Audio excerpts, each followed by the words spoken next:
যা বক্তব্য শুনলাম সে বক্তব্যতে মনে হচ্ছে পুলিশের ফায়ারিংয়ে কম লাগছে এদের এদের সিভিলিয়ান ড্রেসে হাতে 7.62 আপনারা নিজে দেখছেন 7.62 মানে 7.62 রাইফেল। এখন ইনভেস্টিগেশন করার ম্যাসিভ ইনভেস্টিগেশন দরকার যে এরা কারা, কাদের হাতে এই রাইফেল, যেটা প্রহিবিটেড রাইফেল, কাদের হাতে এটা আসছে, এই এলাকাতে কে কারা দিচ্ছে।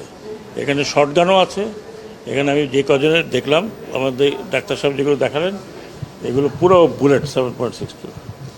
তো এইটা খুবই আমি বলবো যে উদ্বেগজনক। এক তো পুলিশের হাতে আছে, ইউনিফর্মে তার হাতে আছে, কিন্তু সিভিল ড্রেসে কারা আনসার এলাকাতে গিয়ে তারা বাইরেও হয় নাই, তারা কিন্তু আনসার গেটের মধ্যে তাদেরকে এরকমভাবে ফায়ার করছে। আরও নাকি এখানে তো মাত্র 7-8 জন, ওদের আনসার যে হসপিটাল ফ্যাসিলিটি সেখানেও আছে। এটা খুবই মারাত্মক। মানে তার মানে হচ্ছে যে আমরা সিভিলিয়ানকে আর্ম করেছি।